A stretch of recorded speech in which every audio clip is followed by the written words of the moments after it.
Training and Education in Islam, Chapter 3, Enhancements of Talents and Skills. In general, tarbiyah, training, is different from san'ah, or industry. Through this difference, one can understand tarbiyah more. San'ah means to construct in the sense of decorating or embellishing a thing, and eliminating and connecting things to create a human product.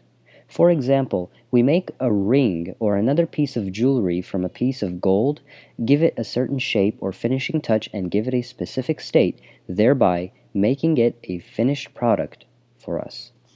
Meanwhile, tarbiyah means to train in the sense of stimulating and fostering the inner talents which are potentially within an entity. As such, tarbiyah is only applicable to living things, for example plants, animals, and human beings. And if ever we use it with inanimate objects, we use it in a metaphorical sense and not in the real sense of training them. That is, a stone or metal cannot be fostered in the same manner that a plant, an animal, or a human being is fostered. Training or fostering signifies the nourishment of the inner talents of those creatures, and it applies only to the living creatures. It can thus be deduced that tarbiyah must be in accord or harmonious with nature, fitrah. That is, it must be in accord or harmonious with the nature and innate disposition of an entity or thing.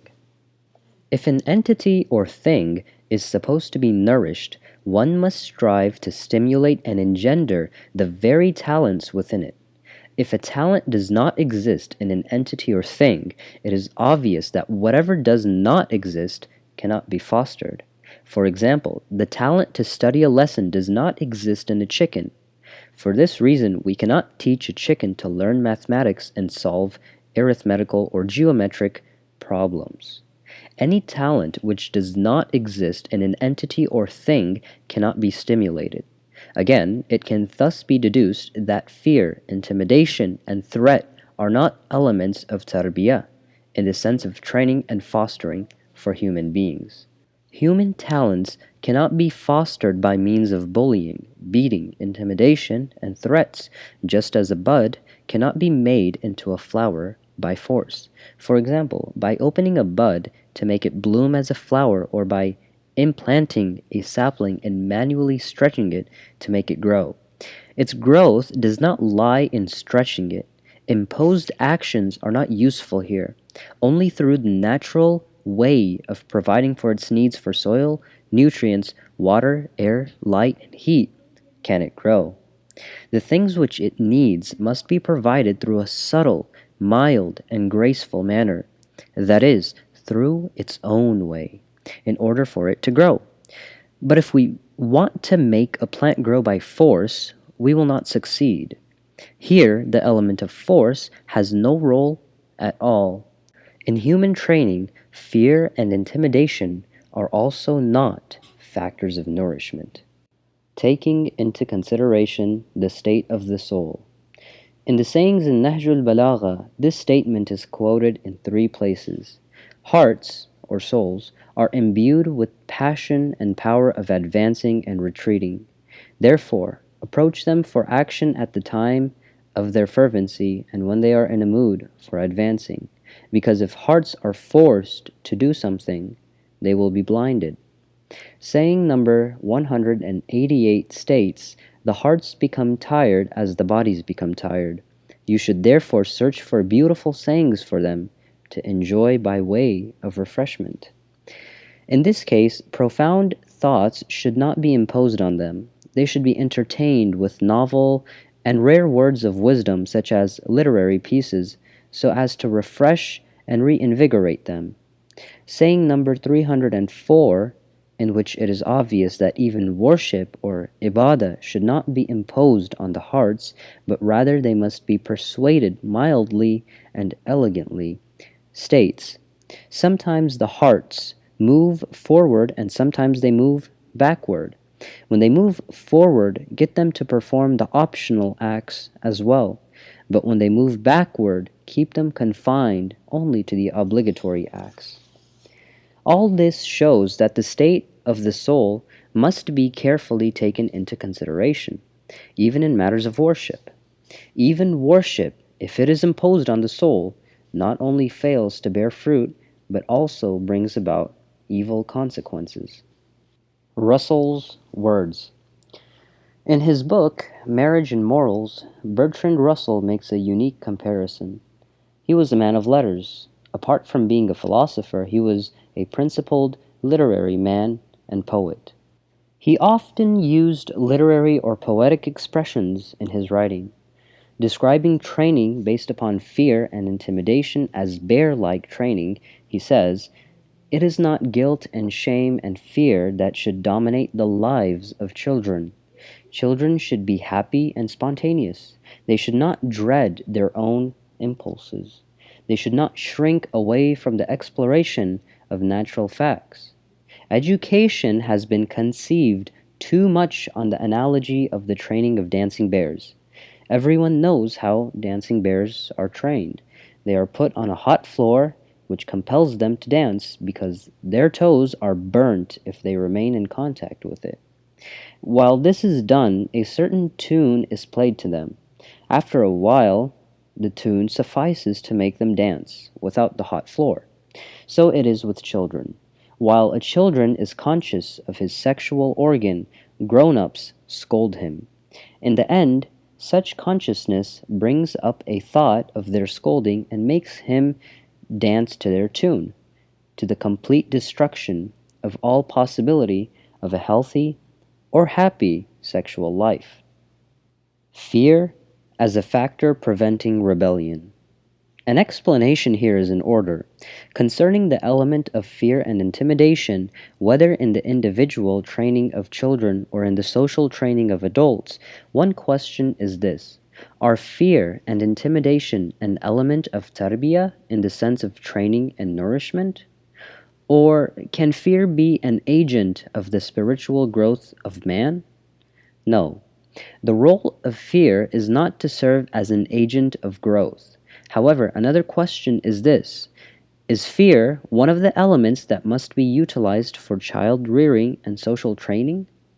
The answer is yes, not for the nourishment and development of talents, but rather for dissuading a child or an adult from getting involved in disobedience or rebellion. Fear is a deterrent.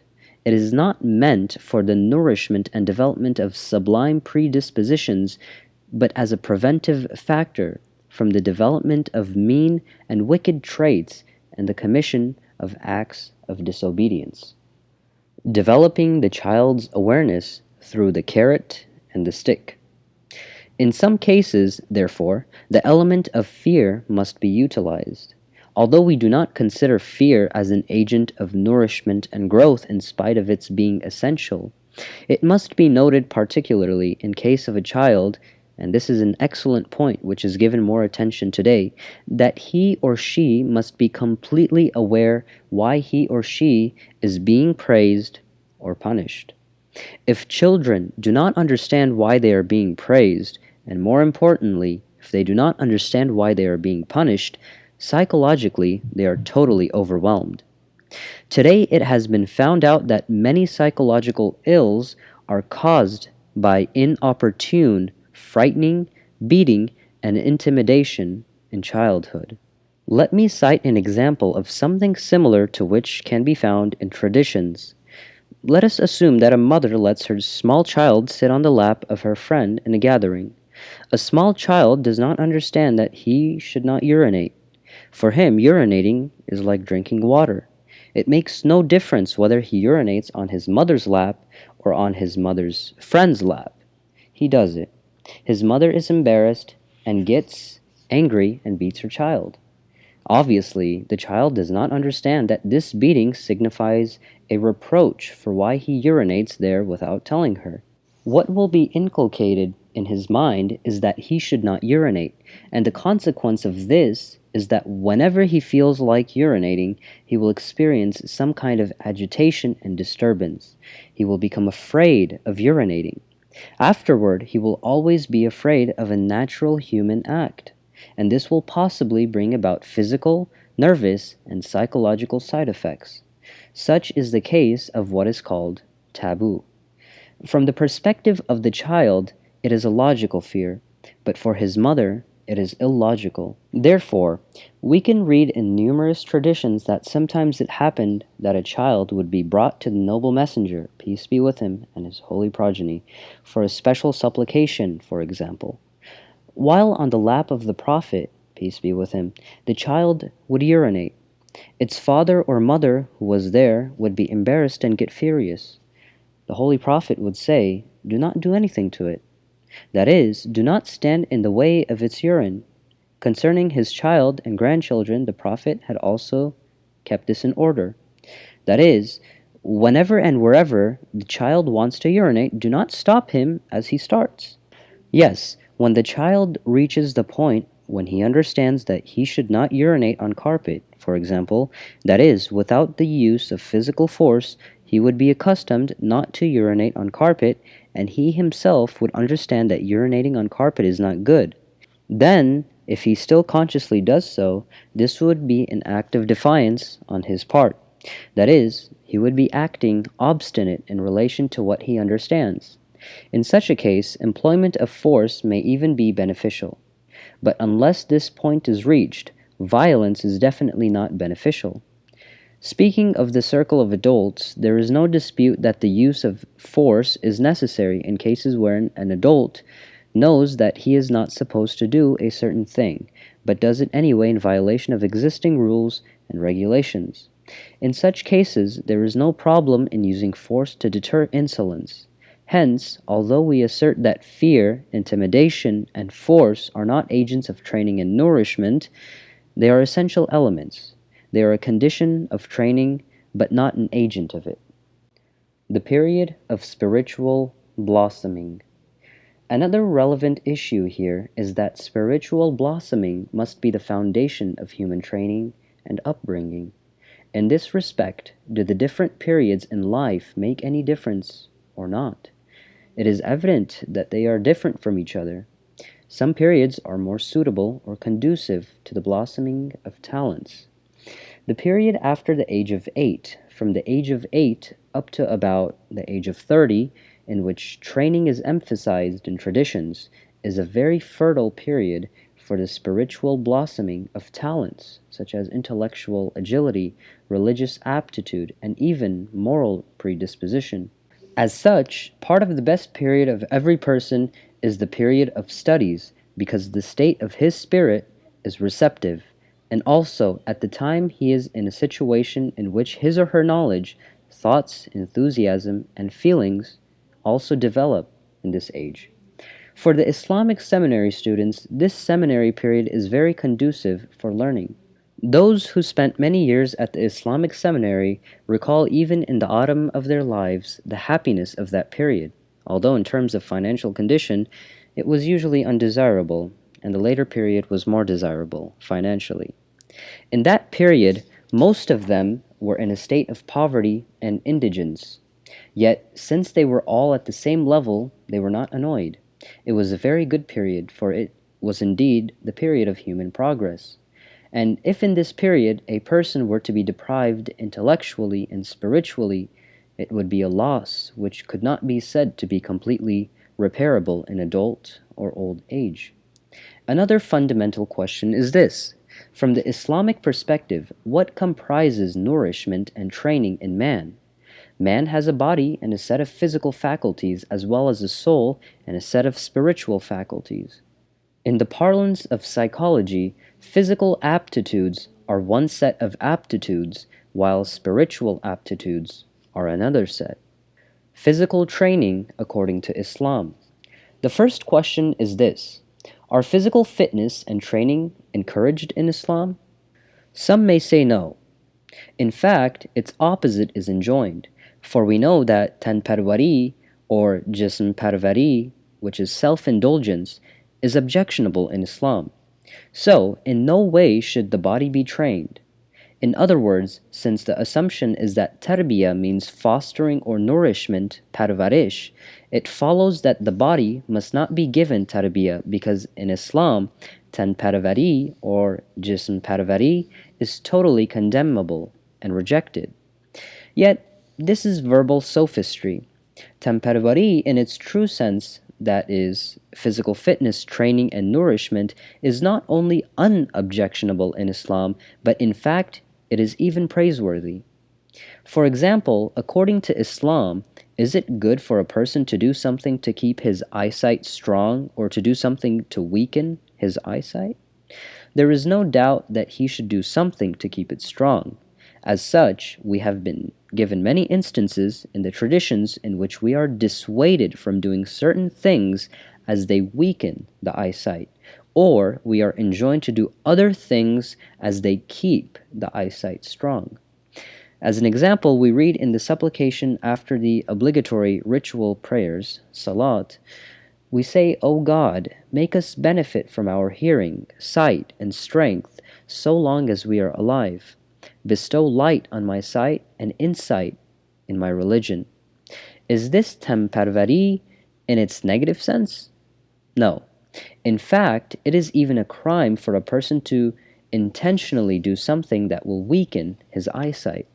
Also, according to Islam, is it good for a person to do something to keep his teeth healthy and strong, or for him to do something that will lead to their decay and extraction?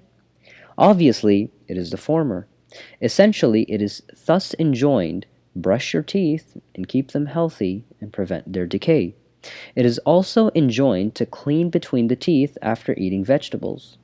It is also emphasized that such and such strengthens the feet, such and such is good for hearing, and eating such and such food items is good for the stomach.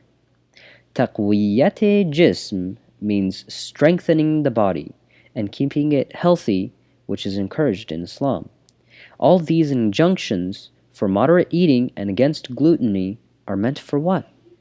In a narration from Safinatul Bihar, it states, the stomach is the house of all pains, and less eating is the source of all cures.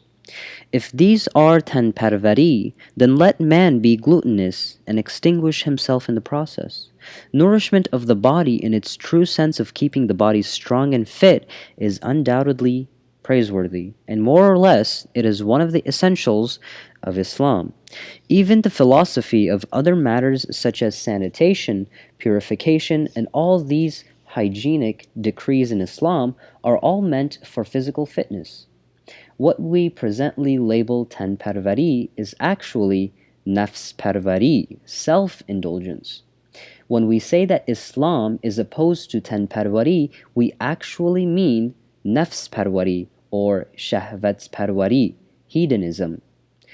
There is no doubt that Islam is against this. Oftentimes, tan parvari, in the sense of nafs parvari, weakens the body. The first effect of the works of the person who is tan parwar in the sense of nafs parwar or shahwat parwar, self-indulgent, and is always seeking different forms of amusement and carnal pleasures, is that the body will be destroyed and weakened. Usually, real nourishment of the body is coupled with enduring a sort of physical deprivation. That is, it is inconsistent with tan parwari or nafs parwari in its negative sense.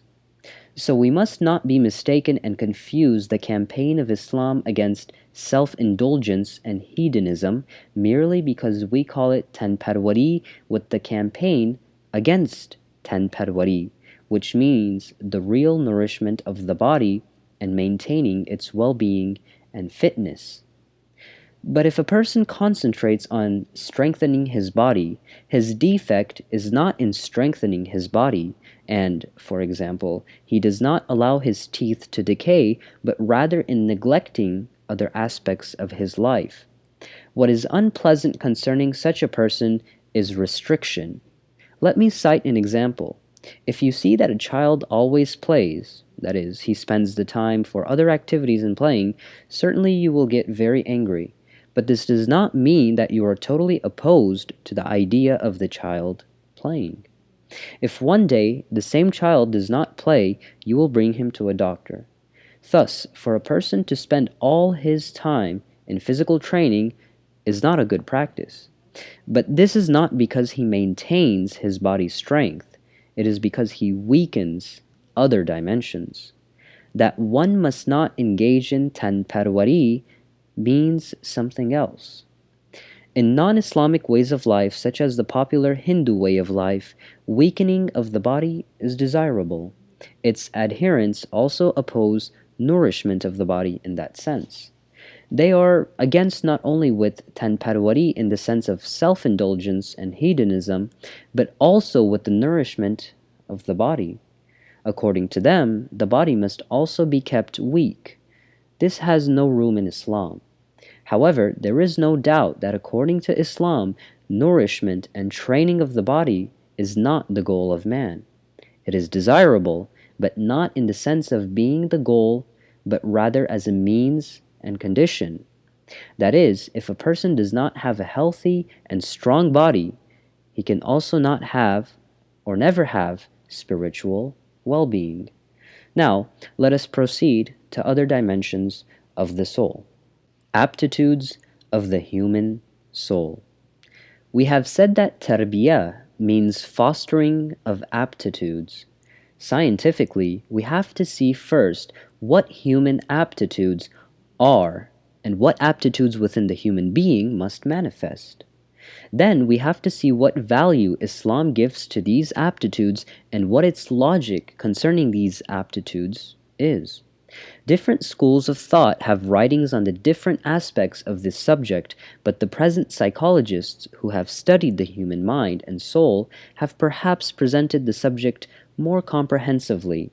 The last article of the first issue of the annual periodical, which is Maktab-e Tashayyu', which was published about 12 years ago, was entitled Religion as the Fourth Dimension of Human Soul, and was translated by a certain Muhandis-e Bayani, whom I do not know, with an introduction by Muhandis-e Bazgaran. This article presented one of the new psychological theories. It relied much on the views of Carl Jung, according to whom the human soul has four dimensions, that is, it has following four aptitudes. Number 1, intellectual aptitude, or epistemic and truth-seeking aptitude. Number 2, moral aptitude, moral conscience. It is considered a quintessential matter in man that in his innermost being he has been created moral. That is, he has been created in such a manner that he loves, serves, and is kind to others, and he is hurt if he does something bad to others. For example, if he oppresses them. In sum, the conscience which treats a person as a part of others and others as a part of him exists in every person. This is a question which has been discussed from the beginning. What is the root of feelings like compassion to others and the enthusiasm to serve fellow human beings? Does it have any root in our nature, or is it just a social inculcation? If it is rooted in our nature, to which part of our nature is it related? Is it related to our selfishness? That is, if we pity others for their condition and unconsciously render service to them, does it mean that we do so with the expectation that if one day our condition is reversed, they would also help us? Or does it have nothing to do with this, and without any selfish motive or agenda, we have been created in such a way that we are kind to others? Number 3, religious aptitude. It is stated in the said article that religious aptitude refers to the aptitude inherent in man, and it is described as a feeling of reverence or feeling of devotion. It is different from the sense of truth-seeking and moral feeling toward fellow human beings. The feeling of devotion refers to man's inclination to be humble and submissive to a supreme and pure being and to implore and worship him. Number 4, artistic or aesthetic aptitude. Man loves beauty for merely aesthetic reasons. Of course, a fifth aptitude can also be mentioned, that it is the creative aptitude, which signifies that man has been created, creative, innovative, and inventive And one of the things that everyone possesses and with which he enjoys is the power of creativity, inventiveness, and innovation. Now, we have to see what decrees Islam has given with regard to our sense of seeking for the truth, that is, our power of intellection and reflection. It was said earlier that Islam is not negligent in the realm of knowledge and reason. There is also no doubt that it has many decrees regarding the religious aptitude. Acts of worship, forms of remembrance of Allah, supplications, solitude, seeking forgiveness, istighfar, and repentance are all related to this aptitude. Islam and the arts. Nevertheless, a question which requires more study is this: does Islam pay attention to the fourth dimension of the human soul, that is, the artistic aptitude? Or is beauty given value in Islam? Some imagine that in this aspect Islam is prosaic, dull and dreary. In other words, Islam is killjoy. Of course, they have such a claim because Islam does not have a good opinion on music, prohibiting in general feminine arts such as dancing as well as sculpture. Yet, to judge in this way is not correct. We must reflect on the cases against which Islam wages a campaign and see whether Islam opposes them on the grounds that they are embodiments of beauty or on the grounds that they are connected to another matter which is repugnant to the individual or social aptitude of man. Moreover, let us see if Islam is opposed to arts in areas other than these prohibited ones. Music. The issue of music is significant, though its scope or limit is not specified. Music, or ghina, is cited by jurisprudence as a proverbial example of mujmal subjects, that is, subjects whose limit is unknown and unspecified. According to them, in some cases the origin of exemption can be replaced. For example, in cases of the lack of textual basis, brevity of the text, textual contradiction, or ambiguity of the subject, or if they want to cite an example of textual brevity, they often mention ghina. However, of course, a certain aspect is definite in ghina, and that is the fact that the songs that befog the intellect, that is, they so incite the carnal desires that they temporarily suspend the functioning of the intellect, and have the same effect of intoxicant and gambling, are considered such as ghina. The expression befogging of the intellect is that of the fuqaha, including Shaykh al-Ansari. What is certain is that Islam wants to protect and safeguard the human intellect, and practice also shows that it is really such. Recently, a couple whose relationship ended up in a divorce was written about in a newspaper. The husband wanted to divorce his wife on the ground that, notwithstanding her promise not to dance anymore at gatherings where male strangers are present, she went ahead and danced at a wedding party.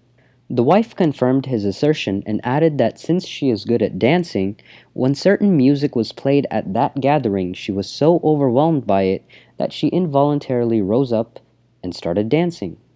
The Caliph and Singing Slave Girls.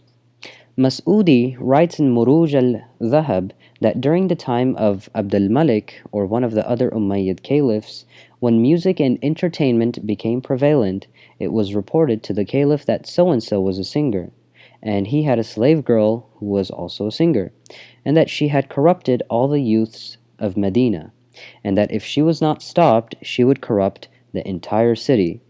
The caliph ordered that this man and his slave girl be apprehended and brought to Sham, or Damascus. When they were brought in the presence of the caliph, the man said that it was not clear whether what she was singing was indeed ghina or not, and he requested the caliph to personally examine it. The caliph ordered the slave girl to sing. She started singing. The caliph nodded his head a bit. Gradually it came to the point that the caliph himself began to crawl and said, "Come, my dear." Music has really an extraordinary and strange power, especially in tearing down the veil of piety and modesty. Concerning sculpture, Islam's prohibition is anchored in the campaign against idol worship. Islam succeeded in this regard. If statues of the Prophet, peace be with him, and his progeny, and others had been made, undoubtedly today you would plainly see idol worship. Regarding the issue of women, dancing and the like of it, is also clear that Islam's consideration here is modesty and chastity. Therefore, one cannot infer from the cases, or these cases in particular, that Islam is against enjoyment. Islam is not opposed to beauty and aesthetic values. Not only does it not oppose aesthetic feeling, in fact, it even gives approval to it in some cases. We have a section or bab in Al-Kafi entitled Al-Zay wa Tajammul, in which tajammul signifies beautification of oneself. We have this tradition that indeed God is beautiful and He loves beauty. Moreover, beauty itself indicates that it is given utmost attention in Islam. One of the miracles of Islam itself is the elegance of Qur'anic scripts. It was mentioned elsewhere that Islam undoubtedly gives considerable attention to those dimensions. What is disputable is about aesthetic feeling and loving of arts, which we shall discuss more in future session. End of chapter 3.